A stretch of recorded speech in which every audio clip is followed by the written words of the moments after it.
besoin de présentation. Comme elle a dit, elle m'a déjà présenté. Mathieu Cloire-Trudeau, je suis bien content d'être ici avec vous ce matin. Alors, sans plus tarder, je vais vous demander de vous lever avec moi pour la lecture de la parole de Dieu. 1 Pierre 1, versets 1 à 9.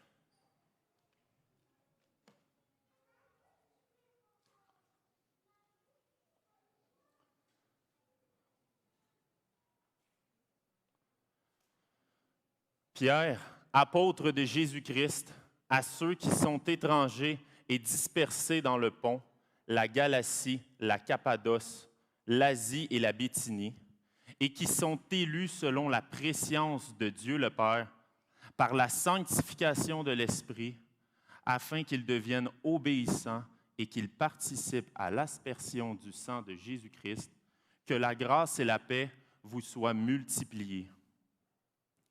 Béni soit Dieu, le Père de notre Seigneur Jésus-Christ, qui, selon sa grande miséricorde, nous a régénérés pour une espérance vivante par la résurrection de Jésus-Christ d'entre les morts,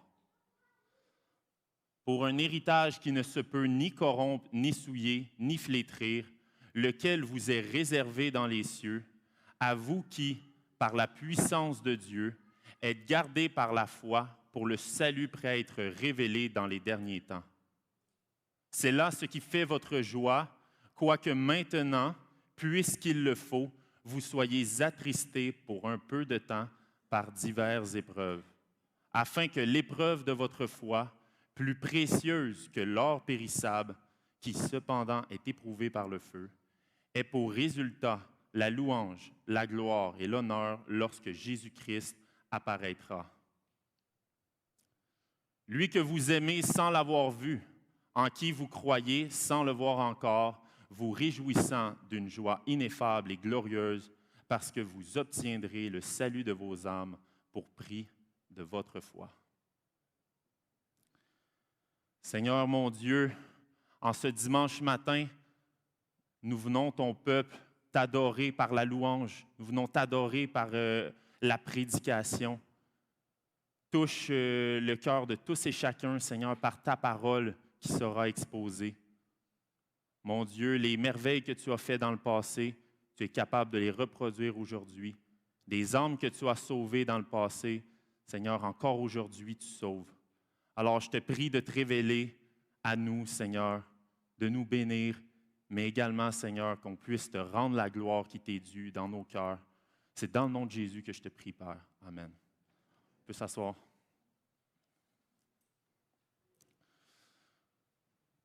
Nous allons débuter par l'introduction des 2 premiers versets. Et par la suite, on va diviser le reste du message en 3 sections. Dans les deux premiers versets se trouvent plusieurs termes qui interagissent les uns avec les autres. Par exemple, l'élection, la prescience, la sanctification et participer au sang de Jésus-Christ. Sans aller dans les détails de tous ces termes-là, on se doute quand même qu'ils ont une importance considérable pour ce qui va suivre. L'utilité principale de cette introduction, c'est d'expliquer le rôle de la Trinité dans le plan de salut de son peuple et de le rassurer. Dieu le Père, selon son bienveillant dessein qu'il a formé en lui-même, choisit ceux qui lui appartiendront et qui constitueront le peuple de Dieu, le peuple de la Nouvelle Alliance. Par la suite, le peuple choisi par Dieu le Père est dans le temps présent sanctifié par l'Esprit de Dieu. Et ce peuple qui est mis à part pour Dieu est purifié par le sang de Jésus-Christ lorsqu'il accepte l'Évangile et qui conforme sa vie à l'obéissance à Dieu. La sanctification que Pierre mentionne dans les 2 premiers versets est différente de la sanctification que nous avons l'habitude de voir dans l'Écriture.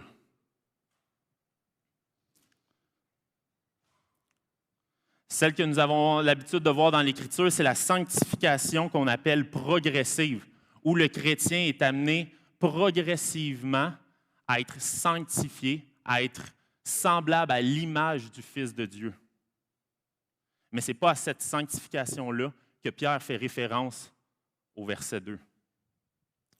L'apôtre parle plutôt d'une sanctification qui a lieu au moment même du salut, où cette personne est mise à part au moment précis de sa conversion. Elle était dans les ténèbres du monde, dans le péché. Maintenant, elle est sanctifiée pour Dieu et utile, un vase utile pour son maître. D'inutile que cette personne-là était, Dieu l'a rendu utile pour lui.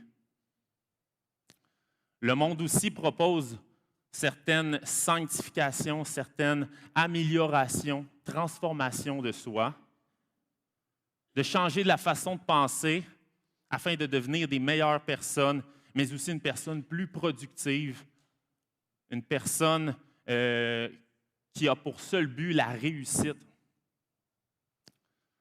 En plus, ces gens-là, ces gourous de la performance qu'on voit un peu partout sur Internet, s'opposent à des choses que nous aussi, chrétiens, on s'oppose.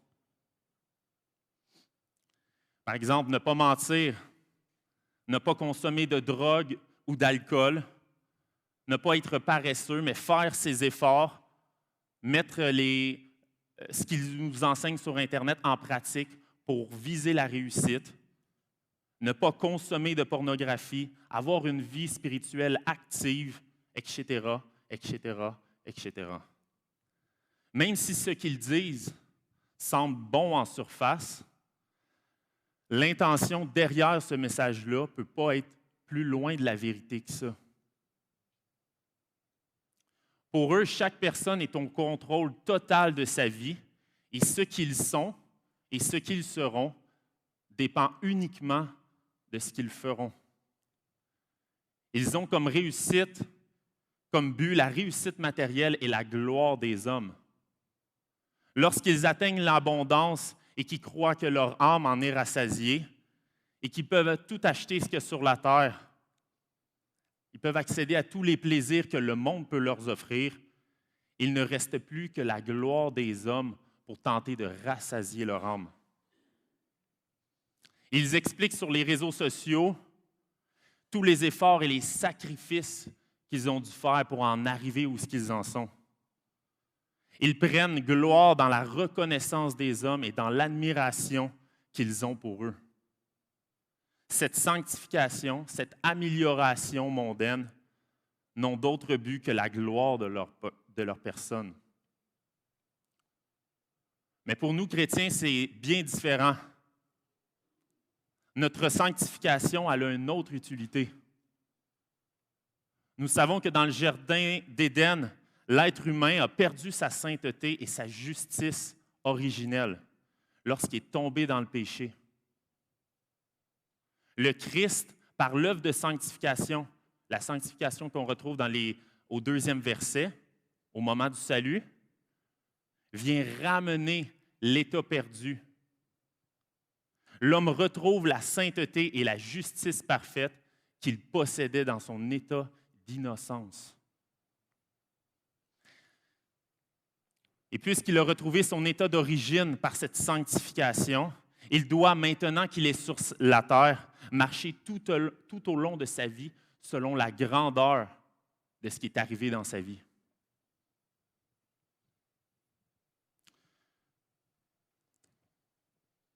Puisqu'il a été sanctifié, qui a été mis à part pour Dieu, il est de plus en plus semblable à l'image du Fils de Dieu.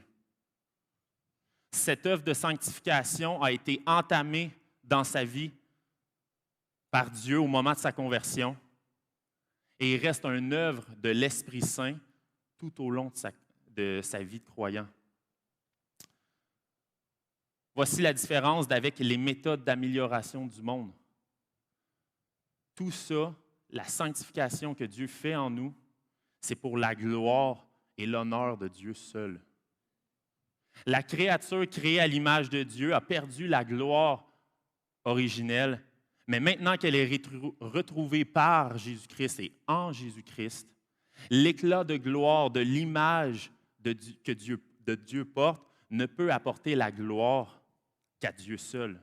Pour le dire autrement, Dieu a créé l'être humain d'une telle façon que tout ce qu'il est et tout ce qu'il fait ne peut qu'apporter la gloire à Dieu seul. Psaume 29, verset 1. Fils de Dieu, rendez à l'Éternel gloire et honneur. Psaume 73, 25. Quel autre ai-je au ciel que toi? Et sur la terre, mon âme ne prend plaisir qu'en toi. Notre âme doit prendre plaisir en lui. Quand on vient les dimanches matins, on vient l'adorer par la louange, on vient l'adorer au travers de la parole de Dieu qui est exposée. Notre âme est en adoration et c'est le plus grand appel que Dieu donne à l'être humain, de glorifier son nom. Pour les gens qui adhèrent aux mensonges du diable, la finalité de leur existence est la gloire à eux-mêmes. Ils désirent être comme Dieu et recevoir la gloire et l'honneur qui ne leur revient pas. Les hommes devraient donner gloire à Dieu par leur vie transformée et par leur marche dans la sainteté, mais plutôt que ça, ils adorent la créature et ils reçoivent la gloire qui ne leur est pas réservée. Pauvres eux, ils sont dans l'ignorance. Ils ne pourront jamais être rassasiés de ça. Même s'ils pensent, ils s'imaginent pouvoir être rassasiés de la gloire des hommes, Dieu nous a créés d'une telle façon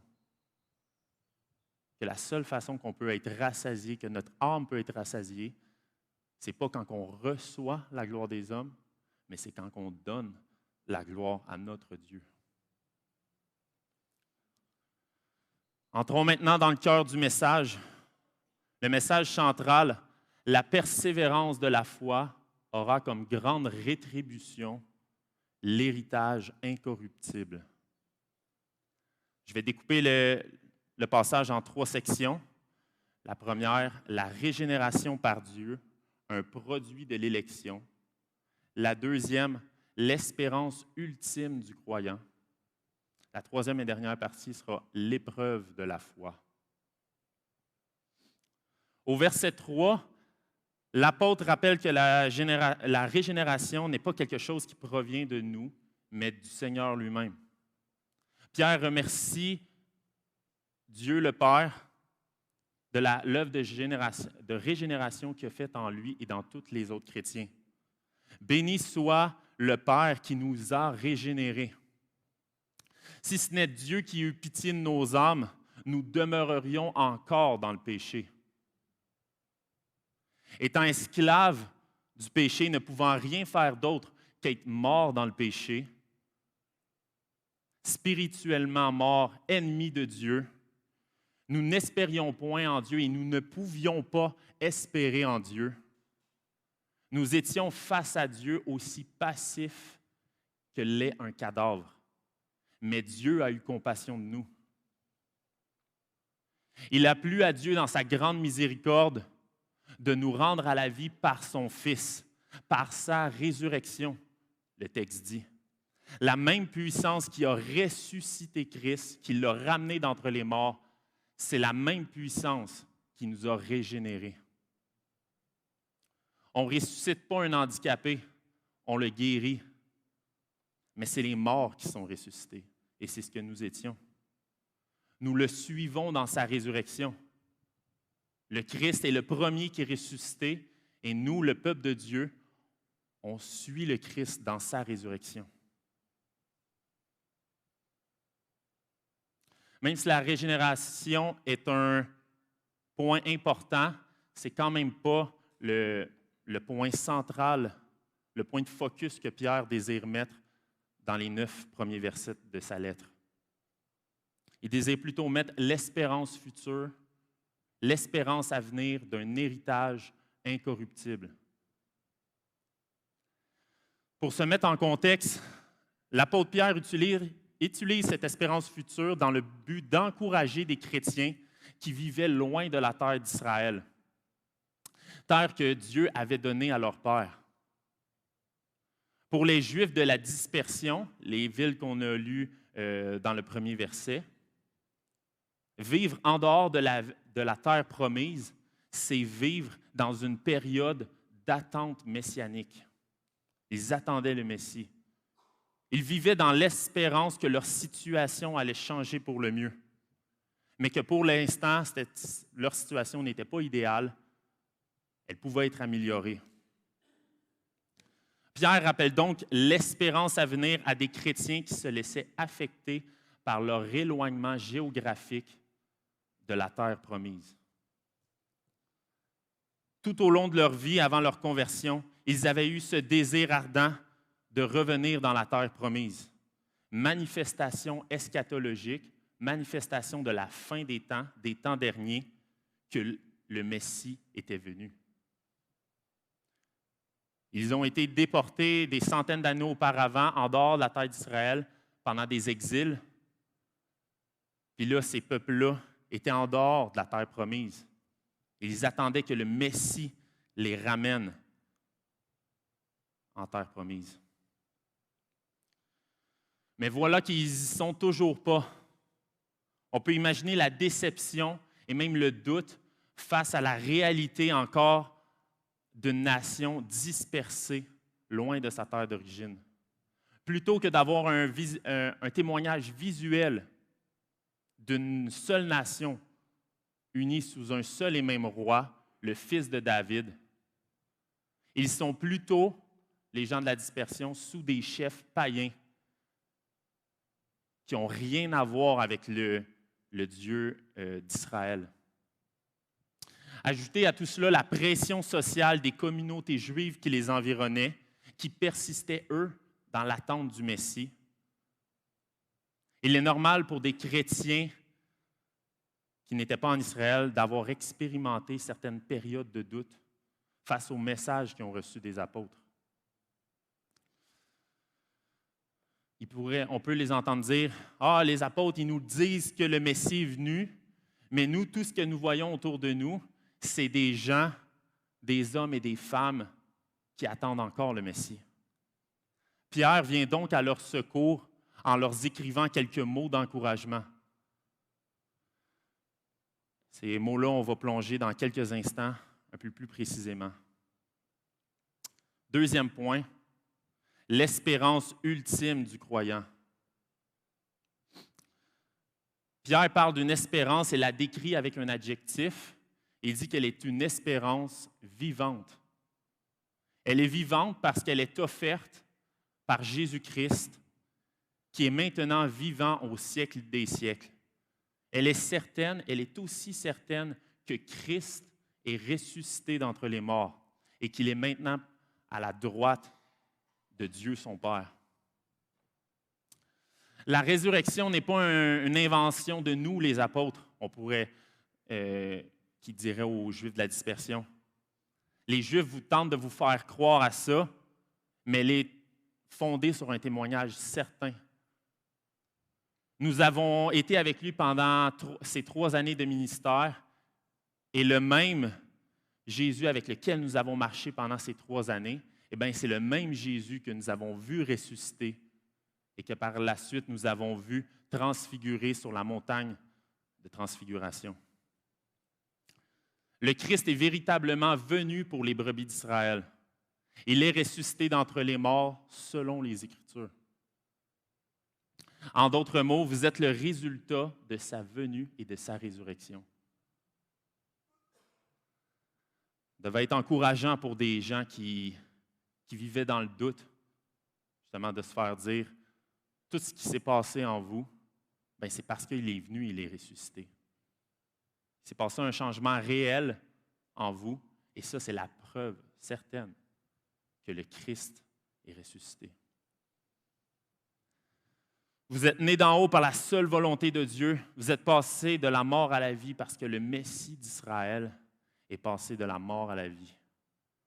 Vous êtes ressuscités spirituellement et maintenant vous attendez la résurrection de votre corps.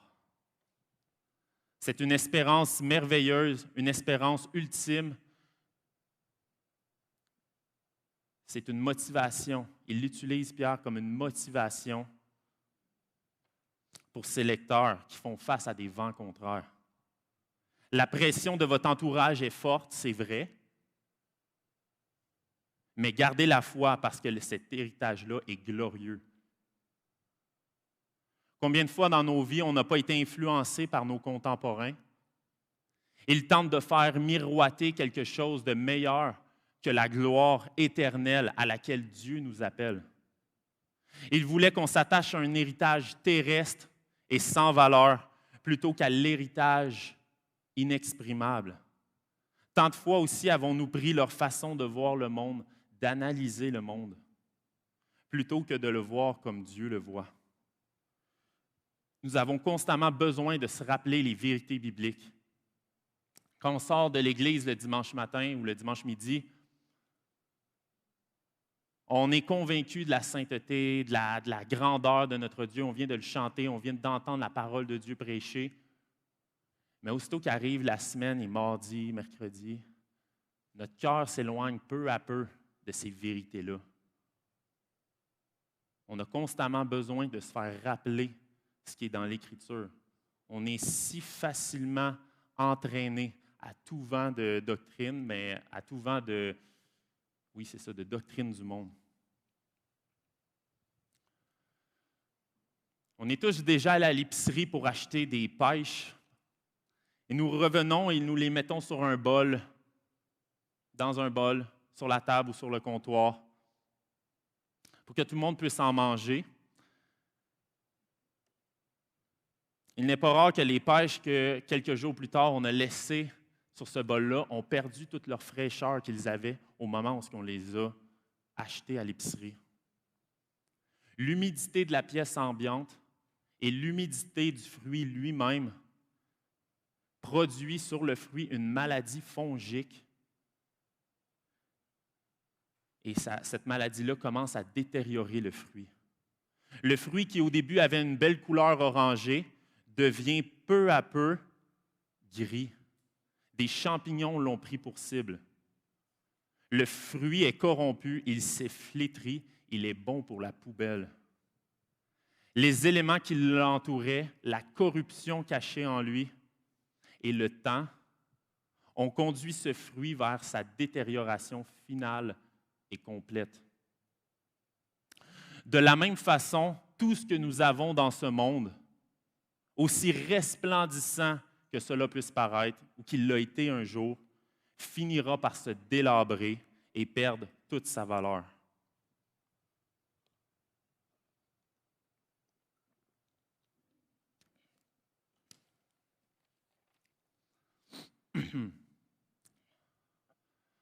Pour les premiers lecteurs, Pierre fait spécifiquement référence à l'héritage qu'ils croient avoir perdu, qu'ils ne bénéficient pas à cause de leur distance de la Terre sainte.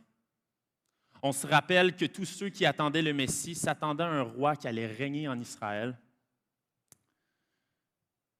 Il veut leur faire comprendre que l'héritage, le véritable héritage, ne pourra pas leur être enlevé par une nation qui va les amener en exil. Aucun peuple ne pourra vous enlever ce que vous avez en Jésus-Christ, puisque c'est dans les cieux que l'héritage est. Et l'héritage par excellence, l'héritage donné à Israël sous l'Ancienne Alliance n'était qu'une illustration temporaire et physique du véritable héritage qui sera céleste et éternel. Dieu a pour nous quelque chose de meilleur, de plus durable que ce que nous avons pu posséder un jour dans notre vie. C'est un héritage qui est incorruptible, qui ne se ternira pas avec le temps, qui ne subira pas les effets de la moisissure. Il ne sera pas soumis à la vanité, comme tout ce qui est dans ce monde. Nous obtiendrons un héritage dans la nouvelle création de Dieu. Nous régnerons avec Christ sur les nouveaux cieux et la nouvelle terre, qui sera renouvelée par la puissance de sa résurrection finale. La mort et la vanité ne seront à jamais plus présents dans cette nouvelle création. Cet héritage nous est réservé dans les cieux. Le Père nous le donnera lors de la résurrection finale de toutes choses. Celui qui a la puissance de la mort sera enfermé une fois pour toutes. Christ seul régnera, ayant la puissance sur la nouvelle création. et nous serons à ses côtés. Ne nous laissons pas berner par les inconvertis qui prétendent posséder des richesses véritables, qui ils s'imaginent, selon eux, qu'ils vont passer de génération en génération à leurs enfants et que ces richesses-là sont l'ultime réussite, l'ultime but dans la vie ici sur terre. Leur père, le diable, leur a bien fait croire ce mensonge-là. Nous, le Père des Lumières, nous donne un héritage, la richesse ultime et incorruptible d'un règne sans fin avec lui à ses côtés sur une terre renouvelée. Tandis que le père du mensonge ment à ses enfants qu'il hait et qu'il désire détruire, amener à la perdition avec lui pour toute l'éternité. Cette joie liée à l'héritage dans les cieux est pour l'apôtre Pierre un mélange de 3 réalités que nous lisons dans le texte. Première réalité, la régénération par Dieu. Deuxième, nous sommes gardés par la foi. Et le troisième, l'héritage promis aux élus. Puisque nous avons été régénérés par la résurrection du Christ selon la volonté de Dieu et que notre Créateur, c'est lui-même qui gardera notre foi par sa puissance, ajoutez à cela la certitude de l'héritage promis, de la qualité même de cet héritage-là, eh bien, il est tout à fait normal que nous soyons chrétiens, nous, maintenant, ce matin, dans la joie, à cause de l'héritage ultime qui nous est promis et qui nous est réservé. Avec une telle espérance, il est impossible, en tout cas, il ne faudrait pas que nous soyons dans l'abattement. Mais pourtant, Pierre contraste cette joie de l'espérance future à la tristesse liée aux épreuves d'une vie dans la foi en Christ. Ça mène à mon 3e et dernier point. Pierre aurait pu rester là en nous donnant simplement l'encouragement que les chrétiens recevront un héritage immense dans les cieux. Mais il ne décrit pas la vie chrétienne non plus comme étant utopique, détachée des souffrances réelles dans ce monde. C'est bien d'encourager les chrétiens parce qu'il s'en vient dans le futur, mais s'il n'y a pas d'encouragement pour le présent, il manque un peu quelque chose.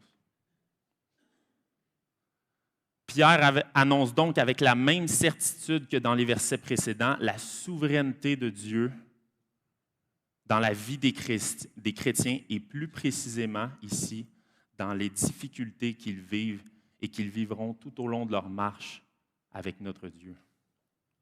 Le Dieu qui a décrété qui seront sauvés et qui persévéreront jusqu'à la fin est le même qui a décrété toutes les circonstances de la vie du croyant et précisément celles qui éprouvent notre foi.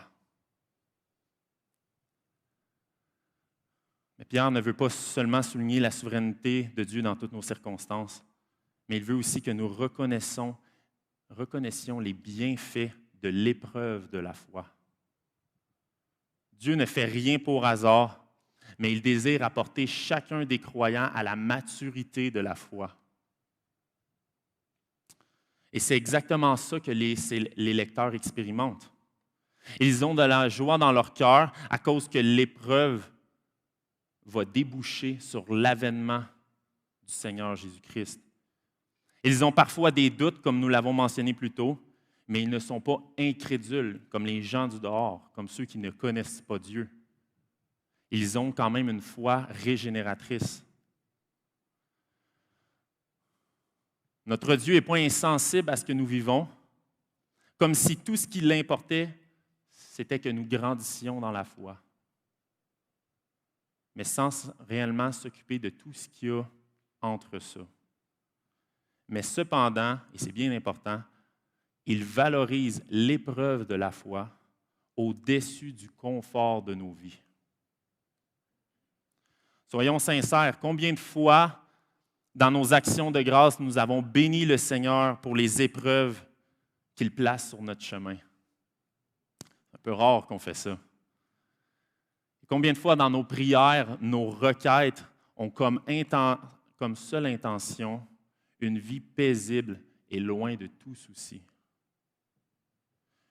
Nous vivons à une époque où les avancements technologiques simplifient tellement et extirpent de plus en plus toutes les difficultés qui se présentent à l'homme qu'il devient dur pour le chrétien moderne d'apprendre à souffrir. Nous sommes impactés par ces avancées-là, puis nos désirs en sont le reflet. Que nous puissions aujourd'hui prendre une attention particulière à nos défis, à nos difficultés dans notre vie, lesquels, disons-le, viennent parfois troubler notre confiance dans la souveraineté de Dieu. Nous disons qu'il est vrai que Dieu s'occupe de nous, qu'il a commencé l'œuvre au début de notre vie chrétienne et qu'il va l'achever, qu'il va la terminer. Mais tout ce qui est entre les deux, c'est un peu flou. On voit le Seigneur agir ici et là dans notre vie. Une grande majorité de notre temps, il semble absent. Frères, soyons rassurés, nous serons attristés par les épreuves. Les gens les plus proches nous décevront, ou même pire, ils nous trahiront. Mais quelle qu'en soit la nature de l'épreuve, gardons à l'esprit que le Seigneur le fait dans un but bien précis. Il éprouve notre foi et celle-ci sera révélée comme étant véritable à la parousie de notre Seigneur Jésus-Christ. Soyons donc dans la joie face à cette réalité-là. Nous relirons les 2 derniers versets avant de les traiter. Lui que vous aimez sans l'avoir vu, en qui vous croyez sans le voir encore, vous réjouissant d'une joie ineffable et glorieuse, parce que vous obtiendrez le salut de vos âmes pour prix de votre foi. À la différence des apôtres, les lecteurs n'ont pas vu le Christ ressuscité. Leur foi n'est pas basée sur leur propre expérience d'un Messie ressuscité, mais bien sur le témoignage véridique que les apôtres ont donné. C'est bien l'encouragement de Pierre dans ces 2 derniers versets. Ils ont, eux, qui n'ont pas vu le Messie, une foi exemplaire. Malgré tout ce qui leur est arrivé dans leur vie, malgré les combats qu'ils vivent parmi leurs contemporains, Pierre, il les rassure en disant « Vous avez une foi exemplaire. Votre foi est à l'épreuve, mais vous avez une foi qui est régénératrice. » Ces chrétiens-là ne demandent pas d'avoir vu la chose afin d'y croire, mais ils ont une confiance dans le Seigneur que ce qui a été annoncé dans l'Ancien Testament, c'est réalisé quelques temps auparavant, quelques décennies auparavant, avant que Pierre écrit sa lettre. Malgré l'absence d'expérience de résurrection corporelle du Christ, comme eux l'ont eu les apôtres, il n'en demeure pas moins qu'ils sont remplis de joie, qu'ils sont certains et qu'ils sont engagés à vivre une vie avec Dieu. La joie caractérise toujours le chrétien qui vit dans la foi. La joie est ici encore attachée à notre espérance eschatologique. Cette joie est du même poids que l'héritage qui nous attend. Elle est ineffable et glorieuse. Vous qui croyez, qui avez une foi exemplaire parce que votre foi est enracinée dans quelque chose de plus sûr que l'expérience, elle est fondée sur la parole de Dieu. Et c'est ce que Pierre rappelle dans sa 2e lettre, en 2 Pierre 1, 18 et 19. « Et nous avons entendu cette voix venant du ciel lorsque nous étions avec lui sur la montagne sainte. » Verset 19. « Et nous tenons d'autant plus certaine la parole prophétique à laquelle vous faites bien de prêter attention. » L'apôtre Pierre est en train de dire que même son expérience du Christ enlevé au ciel est secondaire face à la foi dans la parole de Dieu. La foi dans la parole de Dieu est un ancrage plus certain, il dit ça aux chrétiens, que l'expérience même que j'ai eue. Pour conclure, au début de notre message, l'apôtre Pierre explique brièvement l'impact de la Trinité sur chacun des stages du salut. La résurrection du Christ, source de notre régénération, nous a redonné la justice et la sainteté que nous avions perdues par le péché. Et maintenant, nous pouvons à nouveau avoir l'utilité première que notre Créateur nous avait conférée, c'est-à-dire servir à l'honneur et à la gloire de son nom. Se conformer à sa sainte loi n'est que le résultat normal d'une personne ramenée à la vie par la résurrection du Christ. Ce Dieu qui a commencé cette œuvre-là en vous, il est tout initié et il est aussi celui qui va achever. Et il utilise le moyen par la foi. Il est aussi celui qui garde notre foi. Nous sommes dans la joie puisque notre espérance est vivante, est réelle. Nous espérons dans un héritage qui ne peut pas nous être enlevé. Il nous est réservé dans les cieux. Cet héritage ne sera jamais corrompu, il ne sera jamais périmé. Il est mieux que tout ce que nous pouvons avoir ici-bas dans ce monde. Nous n'avons pas envié les pécheurs de quelconque façon, puisque leurs richesses d'ici-bas sont viles, sont passagères, ils ne pourront pas les amener avec eux dans l'au-delà. Les épreuves vont venir, mais elles sont normales. Le Seigneur les a décrétées et elles sont le moyen par lequel il va parfaire notre foi. Il va la parfaire pour son avènement, le jour où il va revenir, ou le jour où on va rentrer dans la gloire par notre mort corporelle. Nous sommes dans la joie malgré les épreuves parce que nous savons que nous obtiendrons le salut de nos âmes pour prix de notre foi, laquelle, la foi, est un gage, une certitude de la vie éternelle. Seigneur, mon Dieu, comme il a été dit au tout début, nous voulons nous rappeler ces vérités éternelles. Tant de choses qui se passent durant la semaine, nos cœurs sont éloignés, loin de certaines vérités bibliques, Seigneur, mais nous avons besoin d'être ramenés, Seigneur. Nous sommes des auditeurs oublieux, mais nous voulons nous souvenir, nous voulons venir en assemblée, t'adorer, Seigneur, te louer, glorifier ton nom, Seigneur, parce que c'est ce à quoi tu nous appelles maintenant que nous sommes régénérés. Notre vie, Seigneur, que notre vie serve à la gloire et à l'honneur de ton nom, dans tout ce que nous faisons. Seigneur Père, je te prie dans le nom de ton Fils Jésus. Amen.